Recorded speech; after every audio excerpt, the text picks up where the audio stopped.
سب سے پہلے تو میں یہ بتانا چاہتی ہوں کہ آج کی جو کورٹ کی بات کی انہوں نے کنٹیمپٹ جو ہے وہ 10 مہینے بعد لگی اور آج اس کو ڈی لسٹ کر دیا گیا ہے. ہم نے ریکویسٹ کی ہے راجہ صاحب نے کہ اس کو بھی ذرا طریقے سے اٹھائیں. کل بہت انسسٹ کرتے رہے 2 ججز, کنٹیمپٹ کی بات ہوتی رہی. اول تو ہمیں امید تھی کل ہی کہ یہ ریویو جو جس طریقے سے لگایا گیا ہے اس بینچ کے سامنے, اس کو تمام ممبران جو ہیں وہ شاید ریجیکٹ ہی کریں گے, بٹ وہ لگا دیا گیا اب جس طرح بھی ہے. اور باقی جتنے پروسیجرز ہیں اس پہ میں الیکشن کمیشن کے رول کے بارے میں ضرور بات کروں گی. الیکشن کمیشن آف پاکستان ایک آئینی ادارہ ہے, عوام کے ٹیکس کے پیسوں سے چلتا ہے, لیکن پاکستان تحریک انصاف کے خلاف وہ پارٹی بنا اور ہمیشہ بنا. 8 فروری کو جو دھاندلی ہوئی, جس لیول سے سسٹمیٹک دھاندلی کی گئی, عوام کو ووٹ دینے والی عوام کو ان کے حق سے محروم کیا گیا. یہ ریزرو سیٹس کا کیس اسی کی دوسرا پارٹ 2 تھا, جو سٹولن مینڈیٹ جس کے لیے ہم بارہا آواز اٹھاتے رہے. کل بھی آپ نے دیکھا ہے کہ عمران خان صاحب نے اڈیالہ سے جو پیغامات بھیجے ہیں اس میں انہوں نے واضح ایک ہدایت دی ہے کہ اپنے مینڈیٹ کے لیے جو سیٹیں چوری ہوئی ہیں اس کے لیے الیکشن کمیشن کے سامنے جا کر پروٹیسٹ کیا جائے. وہ بارہا کہتے ہیں کہ عوام کے جو مینڈیٹ کو چوری کیا گیا اس کے لیے اپنی آواز اٹھانا ضروری ہے. اور یہ 78 سیٹوں کا کیس جس کے لیے ہم بارہا آواز اٹھا رہے ہیں, یہ پاکستان تحریک انصاف اور عمران خان کا مینڈیٹ ہے. یہ عوام کے اس ووٹ کا کے نتیجے میں ملنے والی سیٹس ہیں جو رائٹ فلی پاکستان تحریک انصاف کا حق تھا, جس کو 13 ممبر بینچ نے مانا اور 11 نے جو ہے اس کے لیے فیصلہ کیا. اور میں راجہ صاحب کا شکریہ ادا کرتی ہوں اور ان سب لوگوں کا, ان سب بہنوں کا جو آتی ہیں, کھڑی ہوتی ہیں, اسی پروٹیسٹ کے لیے کھڑی ہوتی ہیں, اسی حق کے لیے کھڑی ہوتی ہیں, وہی آواز اٹھا رہی ہیں جس کا ذکر عمران خان صاحب نے کیا اور اپنے پیغام میں بھیجا کہ آپ لوگ پلیز بھولیں مت کہ آپ نے اس عوام کا جنہوں نے مینڈیٹ چوری کیا اپنے ان کے سامنے کھڑے ہونے, اور ان میں سب سے اول نام الیکشن کمیشن آف پاکستان کا. میں آپ کو یہاں بتانا چاہتی ہوں کہ جب ہم نے یہ کنٹیمپٹ کی اپلیکیشن فائل کی اور ہمارا ڈیٹیل نتیجہ جس وقت یہ جو ججمنٹ ہے آ گئی ہے, میں ایک اپلیکیشن لے کے سکندر سلطان راجہ صاحب کے جو انہوں نے قلعہ بند کیا ہوا الیکشن کمیشن وہاں پیش ہو رہی تھی, اور میں نے ان کے پاس صرف وہ جمع کرانی تھی. ایک عوامی نمائندے یا عوام کے ٹیکس سے چلنے والے پیسوں سے جو ایک ادارہ ہوتا ہے اس میں کس کو منع ہے کہ وہ اندر نہیں جا سکتے. میں نے NA 166 سے کے حلقے سے الیکشن لڑا ہوا, میری 100 کے قریب پٹیشنز اور اپلیکیشنز اس میں بھی ECP میں پڑی. میرے ساتھ تقریباً 80 کے قریب خواتین تھیں. انہوں نے گیٹ بھی بند کیا, ہمارے پہ جاہریت کی گئی, وہاں پہ FC اندر بلا لی گئی, باہر پولیس بلا لی گئی, اسلام آباد پولیس, اور ہمیں اندر داخل نہیں ہونے دیا گیا. یعنی کہ سکندر سلطان راجہ صاحب اپنے نام کے مطابق وہ اپنے آپ کو سکندر اور سلطان ہی سمجھنا شروع ہو گئے کہ وہ قلعہ بند کر لیتے ہیں اگر کوئی پاکستان تحریک انصاف سے نمائندہ ان کے پاس درخواست بھی لے کر جائے. یہ رول نہیں ہوتا آئینی اداروں کا. اور جس طریقے سے انہوں نے پورے الیکشن میں رول پلے کیا ہے اس کے بارے میں جو DC صاحب تھے, یہاں کے کمشنر صاحب تھے راول پنڈی کے, ان کا بیان جو ہے وہ آن ریکارڈ پہ رکھا جائے اور اس کو ہم بار بار یاد کراتے رہے. اب آ جائیں آپ سپریم کورٹ میں, آج کی پروسیڈنگ کا راجہ صاحب نے بتا دیا. اب میں سمجھتی ہوں ان ججز کا بہت بڑا امتحان ہے.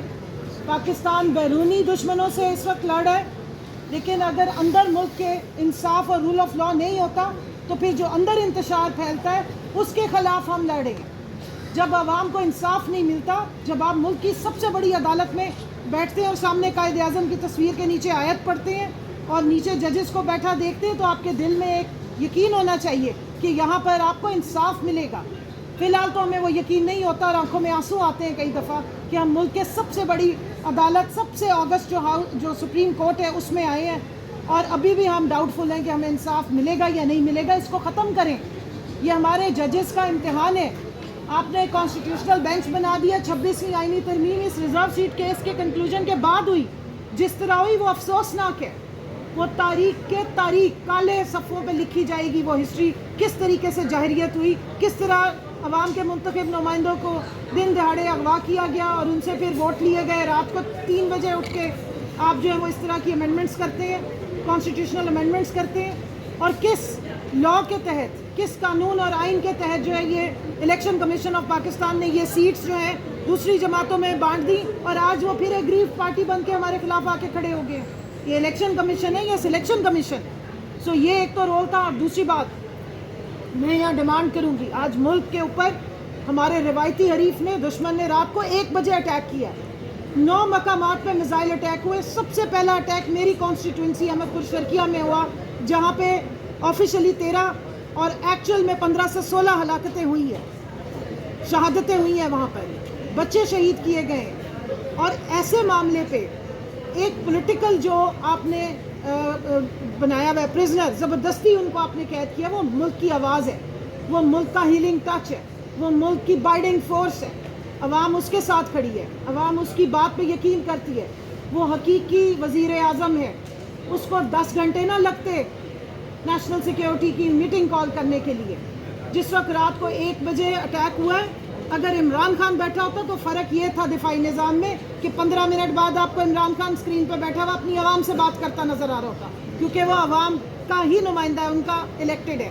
تو میری ڈیمانڈ ہے عمران خان صاحب کو فوری طور پر رہا کیا جائے اور ان کو حفاظت والے مقام پہ منتقل کیا جائے. اس کے ساتھ ساتھ آپ کے وزیر جو خارجہ تھے شاہ محمود قریشی صاحب، ڈاکٹر یاسمین راشد صاحبہ، اعجاز چودھری صاحب، ہمارے سابق گورنر عمر صاحب، اور جتنے ہمارے وہاں پر لوگ، میاں محمود الرشید جو لیڈر آف دی اپوزیشن تھے، فوری طور پہ ان کو کوٹ لکھپت جیل سے بحفاظت نکالا جائے، ان کو ریلیز کیا جائے. یہ پولیٹیکل پرزنر ہے، آپ ان کے ساتھ اپنا پولیٹیکل سکور سیٹ کر رہے ہیں.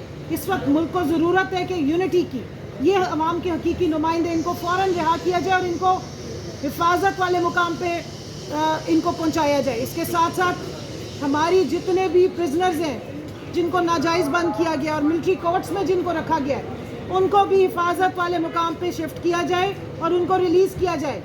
اگر یہ حکومت جو ہے تو فارم 47 کی، اگر واقعی یہ اس وقت چاہتی ہے کہ پوری قوم یونائٹڈ ہو، اکٹھی ہو، متحد ہو، تو آپ کو ان کے ایکشن سے نظر آ جائے گا کہ یہ کیا کرتے ہیں. آپ کو پتہ لگ جائے گا کہ ان کے جو action specs louder than words. پہلی ایکشن تو ہمیں نظر ہی آ گیا کہ 1 بجے اٹیک ہو رہا ہے تو ٹائم دیا گیا صبح 10 بجے سیکیورٹی کی میٹنگ کا جو اب چل رہی ہے. اتنا ماشاءاللہ زبردست ایفیشینٹ قسم کا نظام ہوتا ہے جب 47 فارم کی حکومت کو بٹھایا جاتا ہے کہ 9 گھنٹے بعد کا ٹائم دیا کہ ہم نیند پوری کریں گے، سکون سے اٹھیں گے صبح، پھر اس کے بعد آ کے سوچیں گے کہ ملک پہ میزائل اٹیک ہو رہے ہیں 9 مقامات پہ جو ہے مختلف جگہوں پہ شہری آبادیوں میں. یہ نہیں ہے کہ بارڈر پہ اٹیک ہوئے، ٹارگٹ کر کے شہری آبادیوں کو نشانہ بنایا گیا ہے. سویلینز کی ہلاکتیں ہوئی ہیں، مظفر آباد شہر کے اندر میزائل گرے ہیں، گرڈ اسٹیشن کو نشانہ بنایا گیا. 1965 کے بعد پہلی دفعہ ہوا ہے کہ مظفر آباد شہر کے اندر میزائل داغے گئے، اور اس کے بعد ہماری حکومت کہیں نظر ہی نہیں آ رہی تھی. آپ کو جو چنتخب وزیر اعظم صاحب ہیں فارم 47 کے، ان کی آپ کو کوئی ہلکی سی آواز بھی نہیں سنائی دی ہے. چلو اور کچھ نہیں ہے، میرے ہم وطنوں ہی کہہ دیتے تو ہم وطن جو ہیں وہ پہلے ہی نکلے ہوئے تھے باہر.